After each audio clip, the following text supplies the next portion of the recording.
때에 따라 하나님께서 채워주실 것을 채우시고 부족한 부분들이 있지 않도록 날마다 은혜로 성령으로 충만케 하여 주시옵소서. 하나님 나라의 안에 속한 우리들 치료가 있게 하시고 회복이 있게 하시고 강건함이 있게 하시고 신비한 일들이 체험되는 놀라운 은혜가 초대교회와 같이 이 교회를 통하여 일어나게 하여 주시옵소서. 오늘도 마음의 평강을 주시고 놀라운 응답이 있게 하시고 영과 육의 강건함을 주시는 살아계신 예수님의 이름으로 축복하고 기도하옵나이다. 아멘. 오늘 말씀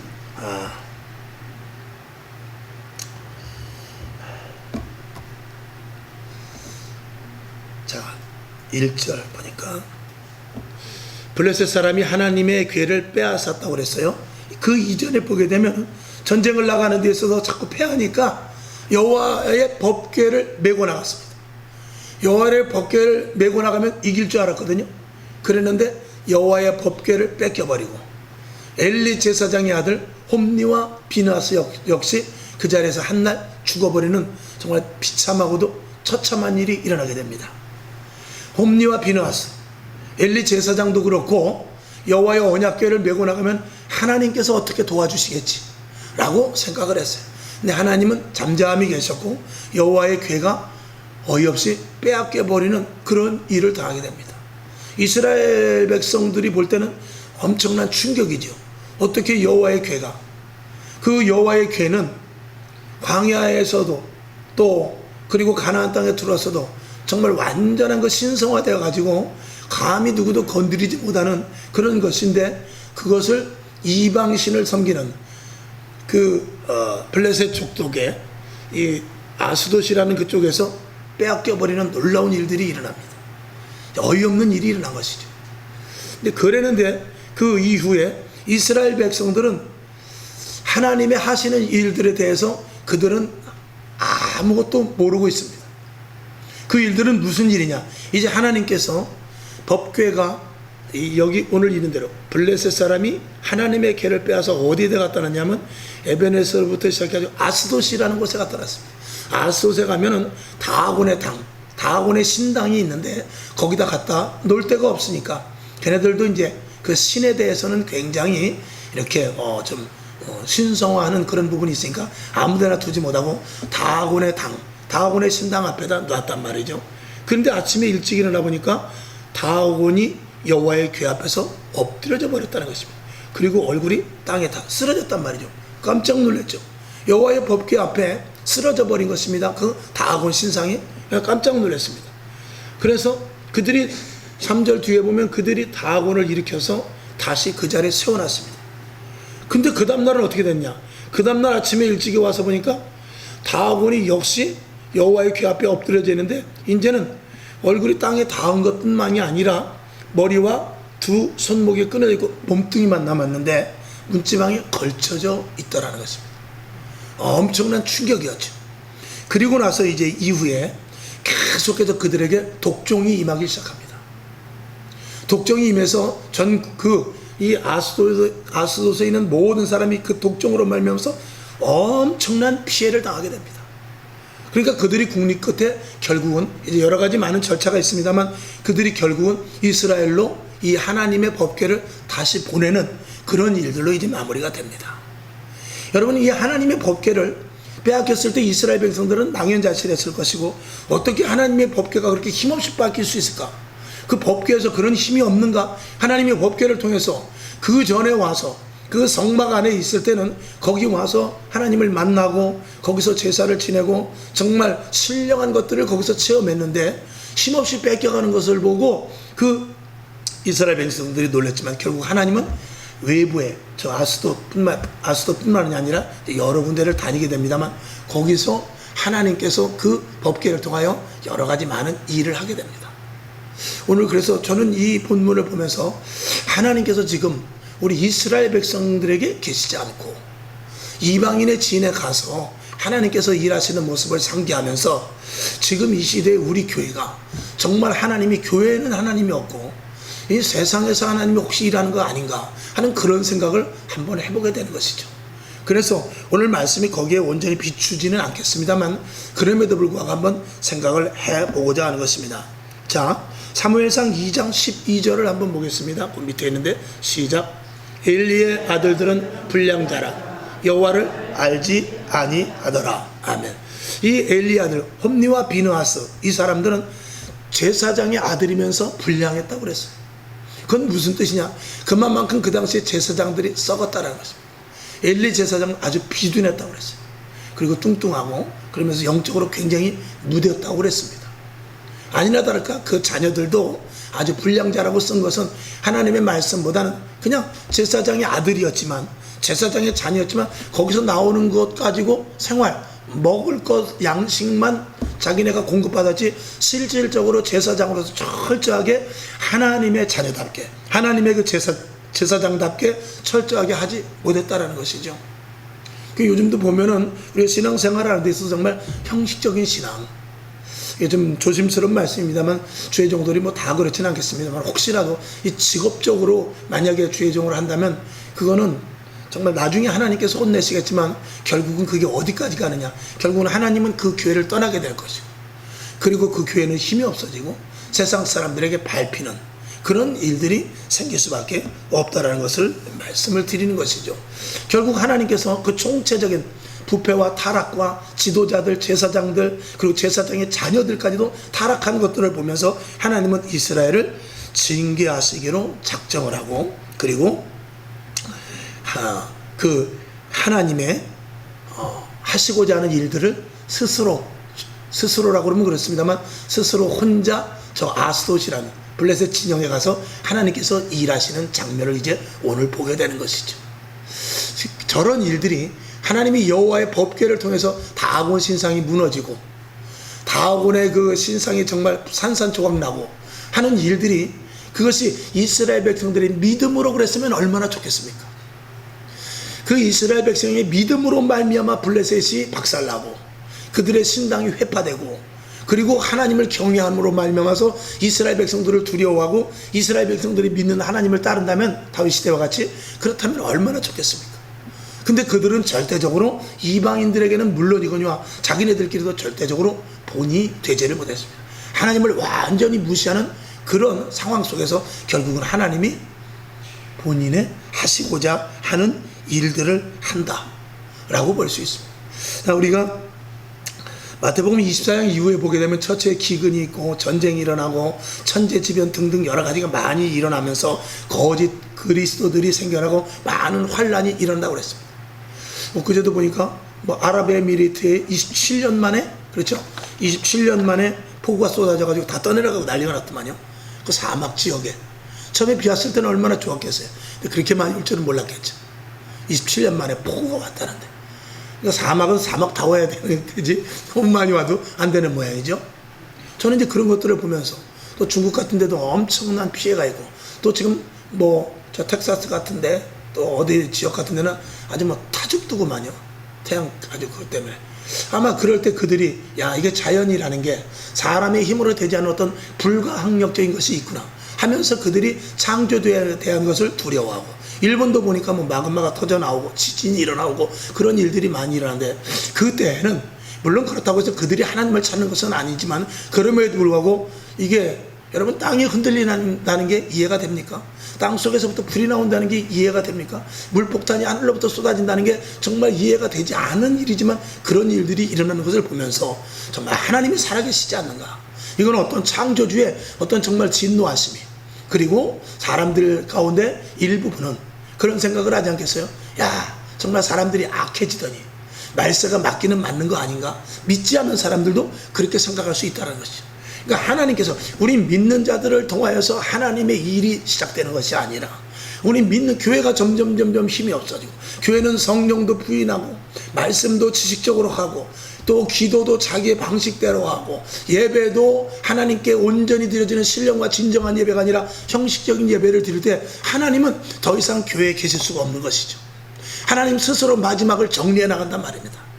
스스로 마지막 때 이제 주님 오실 때까지 하나님께서 스스로 내가 나가서 세상에 나가서 세상을 정리한단 말이죠. 마치 노아의 홍수가 나듯이, 노아의 홍수가 날 때는 그래도 그 노아가 얼마나 외쳤습니까? 이제 홍수가 날 것이다, 빨리 이 배로 타라. 지금은 그러지도 않아요. 지금 교회에서 여러분 예수 믿어야 됩니다. 교회만이 살 길입니다. 누가 그렇게 지금 강력하게 전도를 합니까? 우리 교회가 그래도 요즘 전도에 불이 붙어가지고 계속 전도하지만 저는 하나님이 가장 기뻐하시는 일이라 믿습니다. 아니면 하나님이 스스로 일을 하실 것입니다. 마지막 종말을 하나님께서 스스로 지진이나 전쟁이나 기근 그리고 뭐 가뭄이나 또 아니면 질병 천재지변 이런 것들을 통해서 하나님께서 그 때에 따라서 하나님께서 마지막 종말론적인 일들을 하시게 될 터인데, 그럴 때 복음을 전하지 않는 교회, 정말 빛과 소금의 역할을 감당하지 못하는 성도, 성령에 충만하지 못하는 교회가 하나님 앞에 얼마만큼 책망을 받을 것인가. 마치 엘리 제사장의 의자에 있다가 자기 자식 홈리와 비느하스가 죽었다는 소식을 듣고 의자에서 자빠져서 죽는 일들, 그리고 홈리와 비느하스가 전쟁에 연약교회를 나갔음에도 불구하고 형식적인 신앙 때문에 전쟁에 나가서 죽는 일들, 그런 일들이 이 교회에서 일어날 수 있을 수 있다는 것입니다. 교회가 힘이 없어지고, 교회가 성령 인도하심을 받지 못하고, 교회가 지식적이고, 그리고 교회가 인본적이고 개인주의며 물질 만능 시대로 이렇게 세상과 적당히 접목되는 교회라면 하나님은 떠나고 나는 너희들과 마지막의 일을 하지 않으리라 하면서 하나님께서 스스로 마지막 이 마태복음 24장에 일어난 일들을 내 스스로 하겠노라. 놓아야 되는 놓아야라도 썼지만 이제는 너희들에게 내가 기대하지 못하겠다 하는 그런 마음을 하나님께서 갖지 않을까 하는 그런 생각을 제가 해보는 것이죠. 오늘 여러분, 이런 생각을 우리가 하면서 절대적으로 우리는 하나님께서 기뻐하시는 일, 또 하나님께서 마지막 종말에 대한 외침, 그리고 하나님께서 전영혼이라도 죽어져가는 영혼을 구원하려는 우리의 사명과 소명에 대해서 우리가 어찌하든지 간에 그 일을 감당해야 되겠다라고 말씀을 드리는 것이죠. 그리고 교회는 쉬지 않고 기도해야 되는 것이죠. 마가복음 그 밑에 마가복음 7장 7절을 한번 봅시다. 시작. 사람의 계명으로 교훈을 삼아 가르치니 나를 헛되이 경배하는도다 하였느니라. 예수님께서 하신 말씀인데, 그러니까 사람의 계명으로 교훈을 삼아, 사람의 계명으로 교훈을 삼는다는 것은 여러분 성경을 말하지 않는 것이 아니라는 거예요. 성경을 어떻게 하냐, 하나의 책, 지식으로 풀어서 완전한 성령의 감동과 감화하심으로 말해서 말씀으로 말미암은 능력이 나타나야 되거든요. 말씀이 이루어져야 되거든요. 여리고성이 무너졌으면 우리 현실 속에서도 여리고성이 무너져야 되거든요. 홍해가 갈라졌으면 우리도, 또 요단강이 갈라졌으면 우리도 그런 일들이 체험돼야 되거든요. 근데 우리는 홍해가 갈라진 것에 대해서 여러분 믿어야 됩니다고 지식적으로만 머리에 넣고, 요단강이 갈라졌는데 그때는 물이 많을 때인데 그럼에도 불구하고 하나님께서 놀라운 역사를 일으켰습니다. 거기까지만 국한되고 우리가 그것이 체험되지 못한다면 그건 지식으로만 알 수 있어요. 하나의 동화책밖에 되지 않습니다. 흥부와 놀부가 참 착했는데 박씨를 강남에서 제비가 가져와가지고 부자가 되었습니다. 이것과 뭐가 다릅니까? 그것과 뭐가 다르겠어요? 우리 안에서 이 말씀이 현실로 지금 통용이 돼야 되고, 지금 그 일이 일어나야 되고, 그래서 하나님의 말씀은 살았고 운동력이 있다고 했는데, 그렇지 않고 지식으로 말고 성경 공부로 국한된다면 하나님의 말씀은 제한을 받게 되는 것이고, 그런 교회에서는 하나님께서 있을 필요가 없게 되는 것이죠. 우리는 그래서 오늘 여기 있는 대로 사람의 계명, 성경 말씀을 사람의 교훈으로 받는단 말입니다. 이거는 사도 바울이 쓴 책, 이건 누가가 쓴 책, 이거는 마태가 쓴 책, 이건 모세가 기록한 책, 이렇게 하면서 하나님의 성령의 감동 감화하심으로 말미암아 온전히 하나님의 말씀이다라는 것들 자꾸 희석시키죠. 그렇게 됐을 때 우리에게 능력은 절대로 기대할 수 없는 것입니다. 자, 예수님 시대도 그랬나 봅니다. 마태복음 10장 17절.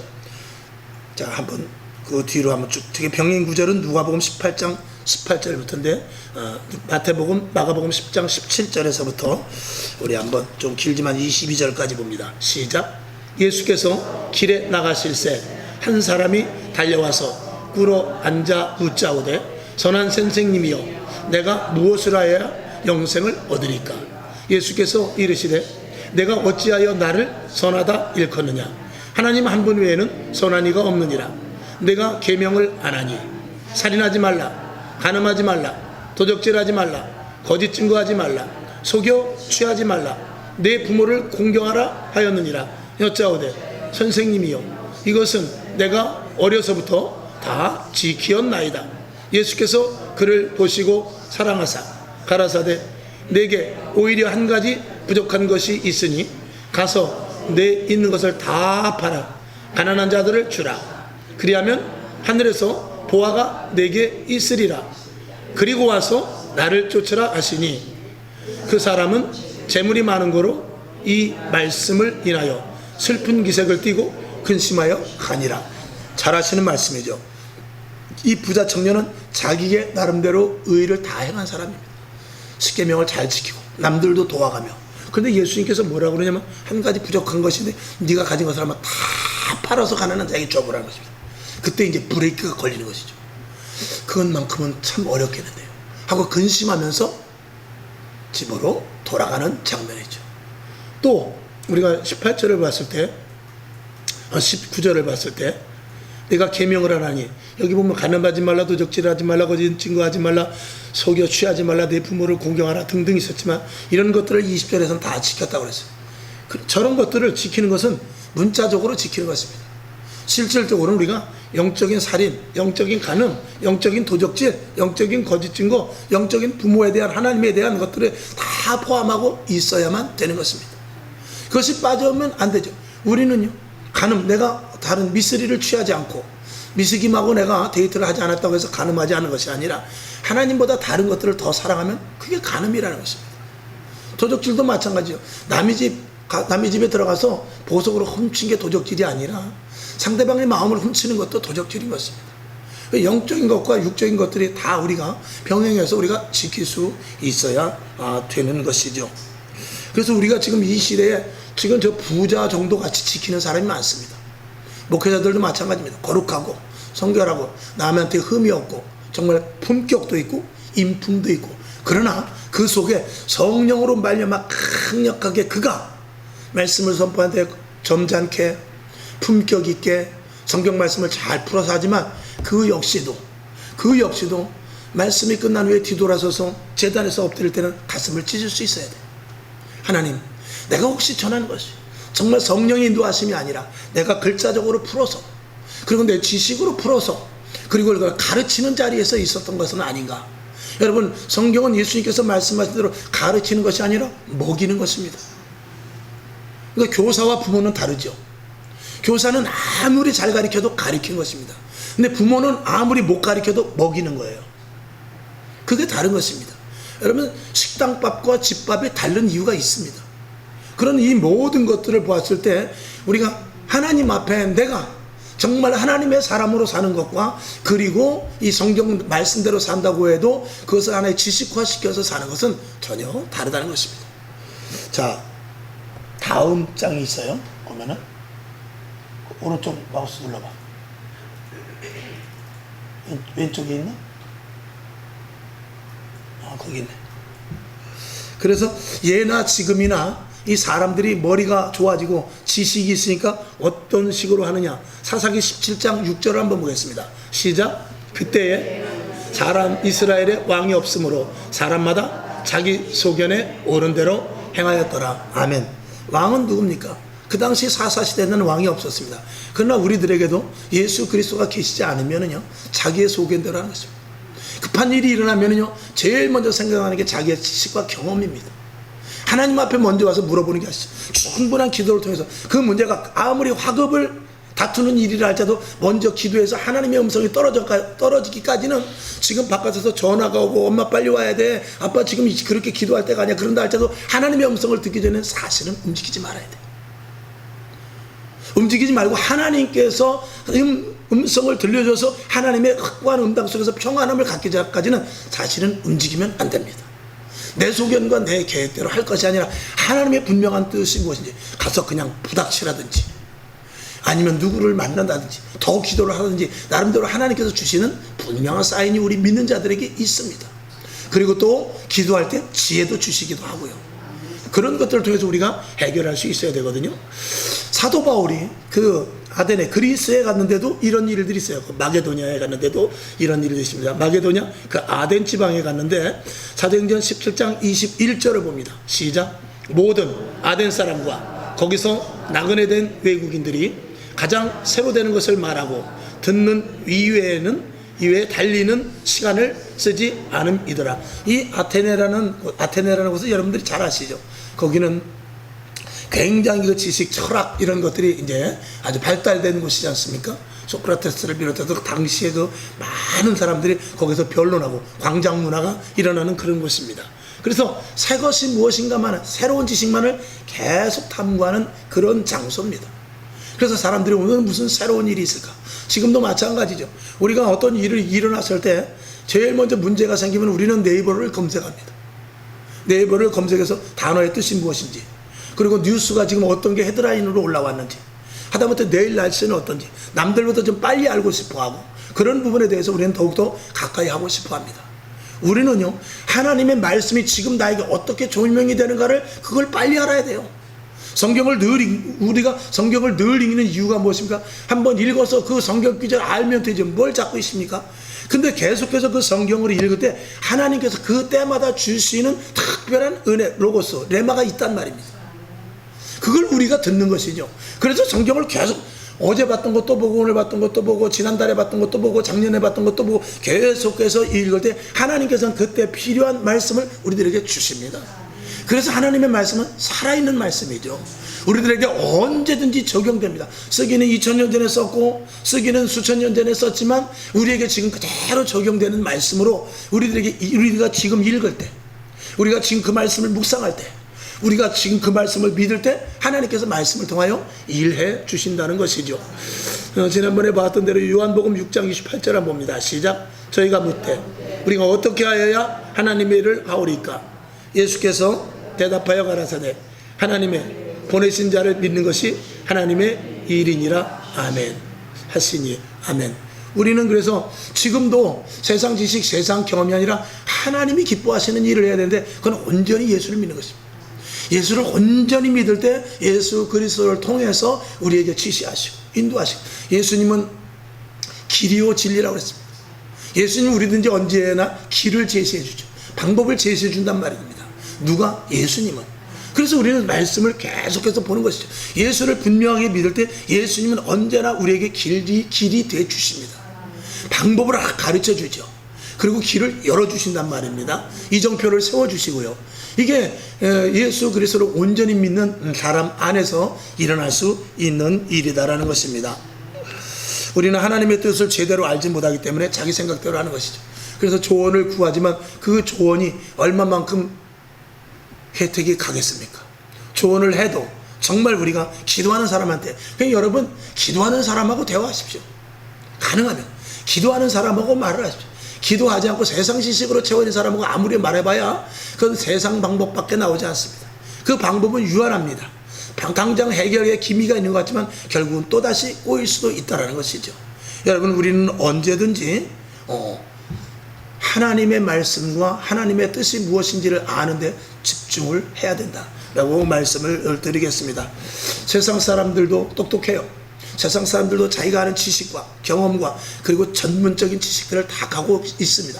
그래서 세상의 모든 힘들고 어려운 일들을 방법적으로 처리해 나갑니다. 그런데 우리의 방법은 그들이 하는 방법과 전혀 다르다는 것이죠. 또다시 번복해서 말한다면 그들은 여리고성을 무너뜨리는 데 있어서 대포를 만들 수밖에 없어요. 여리고성의 두께가 얼마냐, 높이가 얼마냐, 그 지어진 지가 돌의 연수가 얼마냐, 적어도 폭약이 얼마가 있어야 깨뜨리겠냐, 이런 계산으로 철저하죠. 그래서 그 일을 수행해 내기도 합니다. 그러나 우린 그렇지 않죠. 하나님의 방법은 독특합니다. 여리고성을 7번 일주일 동안 도르라, 이런 방식으로 우리에게 가르쳐 준단 말입니다. 그러니까 우리가 하나님의 뜻을 온전히 알아서 모든 문제를 해결하는 것이 우리 믿는 자들이 해야 될 일이라는 것을 분명히 말씀을 드립니다. 자, 그 밑에 요한복음 15장 26절을 보겠습니다. 시작. 내가 아버지께로서 너희에게 보낼 보혜사 곧 아버지께로서 나오시는 진리의 성령이 오실 때에 그가 나를 증거하실 것이요. 아멘. 성령 받으면 예수를 부인하고 싶어도 부인할 수 없습니다. 믿기 싫어도 믿어지고요, 순종하기 싫어도 순종하게 되고요, 깨닫지 못하는 일들도 없이 깨달아집니다. 그는 성령님께서 기가 막히게 가르쳐 주시는 방법이거든요. 사람이, 지난 시간에 말씀을 드렸듯이 사람이 시켜서는 힘들어서 못합니다. 성령님께서 스스로 하시게끔 이 마음 속에서 계속해서 이게 영이 육을 쳐서 복종시키는 그런 상태가 되어야지, 이걸 가지고 사람이 시켜서 어떤 설득 작업을 한다든지 이해가 가게끔 계속 말한다든지 이거는 한계가 있게 마련이죠. 자칫하면 부작용도 생길 수 있다라는 것이죠. 우리는 이 땅에서 해야 될 일은, 우리 교회에서 제일 먼저 해야 될 일은 그래서 기도입니다. 이 기도 외에는 이런 유가 나갈 수 없다라고 말씀을 했고, 기도는 하나님께서 우리에게 내려주시는 위에서부터 공급하여 주시는 그 영적인 신령한 것입니다. 기도 말고 다른 것으로는 세상의 지식, 세상의 방법밖에 되지 않습니다. 기도해야만. 여러분, 우리 교회가 계속해서 기도를 하고 있습니다만, 근데 낮에도 보면 기도하고 또 새벽에도 오셔서 기도하시는 분 있고, 밤에도 우리가 기도하지만 정말 바라는데 성도가 좀 많아지면 24시간 리레이 기도를 했으면 좋겠어요. 그래서 12시부터 1시까지는 김 집사님, 1시부터 2시까지는 최 집사님, 2시부터 3시까지는 박 집사님, 3시부터 4시까지는 이 권사님, 이렇게 해가지고 한 24명이 예를 들어 된다. 그러면 계속 24시간 로테이션으로 돌리는 것이죠. 그 전에 있던 우리 전만수성 교회 있을 때는 그렇게 했어요. 그래가지고 24시간 그래서 기도가 끊어지질 않았죠. 서로 하려고 그래요. 그건 교회가 많으니까. 저 요번에는 꼭 요번에 몇 시부터 몇 시까지 넣어주세요. 그런 이제 접수를 받는데 줄이 서 있죠. 서로 하려고. 그것이 그 자리에 있음으로 그 자리에 기도함으로 말미암아서, 여러분, 저는 한번 그런 생각을 해봤어요. 우리가 기도한다. 저와 여러분, 기도를 한다는 자체는 산에다 나무를 심는 것과 비슷한 이치다 저는 생각해요. 산에 나무를 심으면은요, 나무 하나는 별거 아닙니다. 근데 나무를 하나 심고 둘 심고 셋 심고 100개 심고 1000개를 계속 심으면 그 산에 나무가 무엇이 되냐면 숲이 되죠. 숲이 됐을 때는 그 숲으로 말미암은 그 누림이 굉장히 많습니다. 숲이 우거질수록 비가 한번 왔을 때 여러 날 동안 물이 흘러내립니다. 그리고 그 속에서부터 엄청난 양질의 산소가, 공기가 나오게 되죠. 그리고 그 안에서 누릴 수 있는 여러 가지 나무를 심었는데 나무 외에 다른 부산물들이 많이 생겨나게 됩니다. 그래서 숲을 이루면서 그 산이 굉장히 풍요로운 산이 되죠. 그래서 그 산을 들어가면은 힐링이 되고, 그 산을 들어가면 먹을 것을 따먹을 수 있고, 그 산을 들어가면은 졸졸졸졸 흐르는 시냇물을 먹을 수 있단 말입니다. 나무 하나 심었을 뿐인데. 교회도 마찬가지입니다. 우리가 교회에서 예배드리고 기도하는 일들에 대해서 계속적으로 집중적으로 할 때, 그런 집중적으로 할 때 우리 교회가 숲과 같이 온전한 교회, 예수님의 몸의 교회가 되어서 놀라운 치유와 기적과 회복이 교회를 통해서 자연스럽게 일어난다는 것이죠. 제가 하는 일은 항상 그렇습니다. 하나님, 저는 약합니다. 저는 부족합니다. 저는 성도들 1대1의 관계 속에서 그들에게 내가 능력을 줄 수도 없고 그들에게 어떤 응답을 제대로 할 수도 없습니다. 하나님, 제단을 통해서 주님께서 말씀하여 주시옵소서. 제단을 통해서 주님께서 깨뜨려 주시고 제단을 통해서 스스로 깨닫게 하여 주옵소서. 하나님, 이전에 그 대신 우리가 하나님께서 일하실 수 있도록, 하나님께서 마음껏 이 안에 영적인 토양이 하나님께서 마음껏 일할 수 있는 그런 자리가 될 수 있도록 우리는 기도하겠습니다. 그리고 철저하게 예배를 드리겠습니다. 해서 교회를 비워두는 일이라든지 교회를 소홀히 한다든지 교회를 그저 하나의 잠깐 예배 드리고 많은 장소로 끝나는 어떤 장소의 개념이 아니라, 그냥 하나의 장소의 개념이 아니라 하나님이 함께 하시는 어떤 은혜의 장소가 되고, 그리고 이것이 존재의 장소가 되어서 하나님으로 말미암은 혜택을 우리가 받을 수 있어야 되겠다는 것을 말씀을 드리는 것입니다. 여러분, 자, 사도행전 4장 2절을 보고 말씀을 제가 맞추겠는데 한번 봅시다. 시작. 백성을 가르침과 예수를 들어 죽은 자 가운데서 부활하는 도 전함을 싫어하여. 아멘.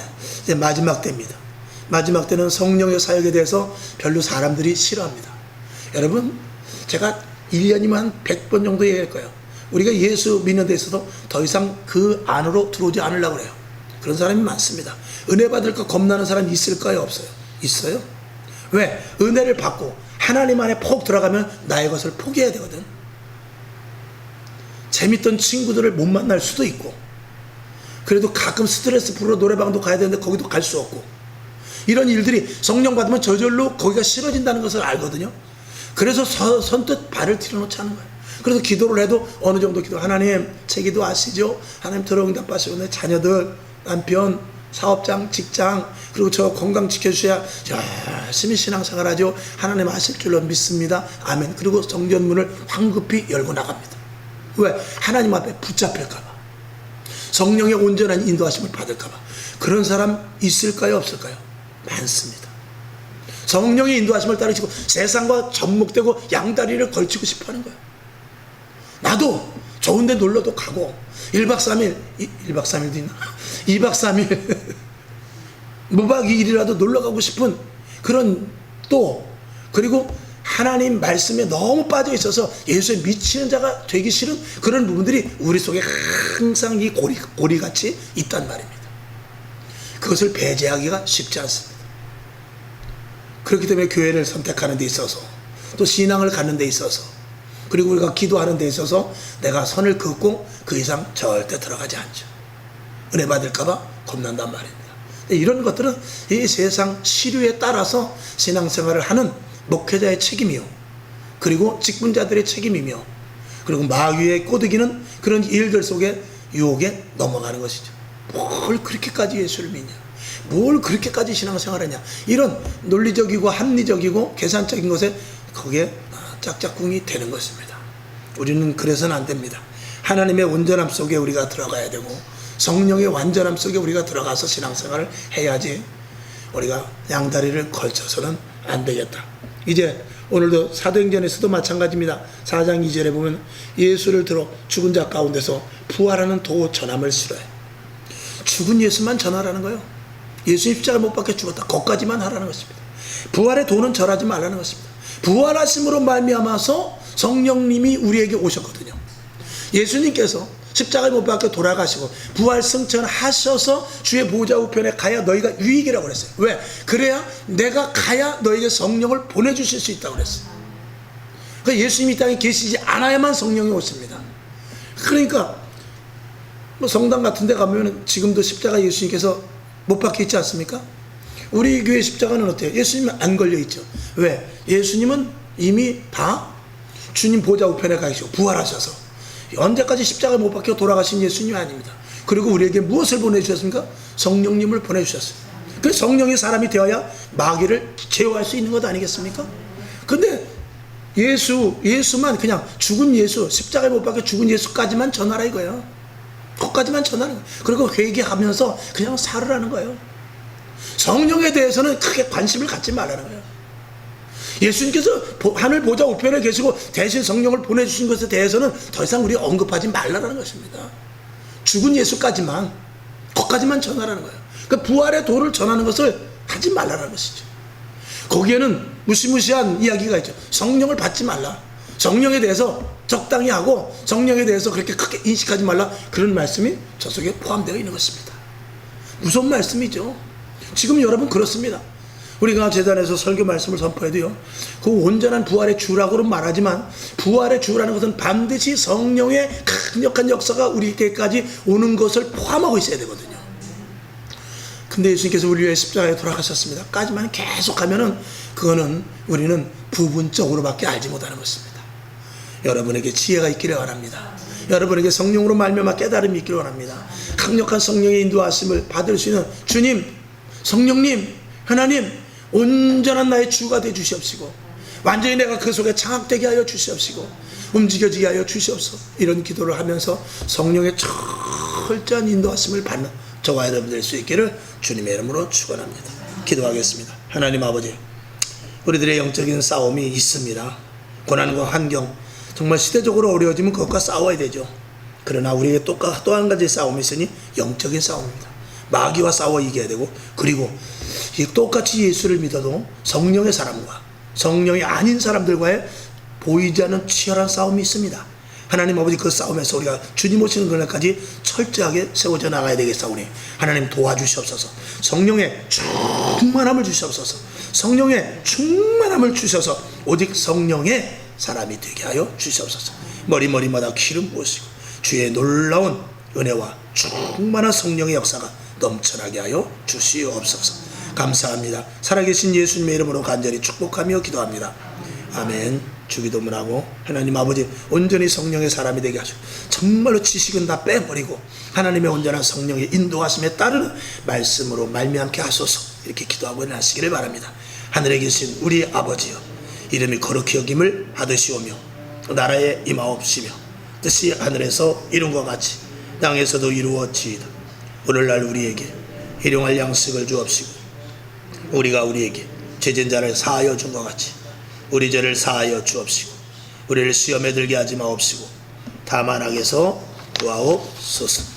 대개 나라와 권세와 영광이 아버지께 영원히 있사옵나이다. 아멘. 하나님 감사합니다. 주의 충만한 애 가운데 함께 하시고 주여 도와주시옵소서. 새 힘을 주실 주여, 하나님의 충만한 애가 넘쳐나게 오늘도 주의 은혜를 붙잡으시고 놀라운 주의 성령으로 함께 하시고 크시는 충고와 은혜 가운데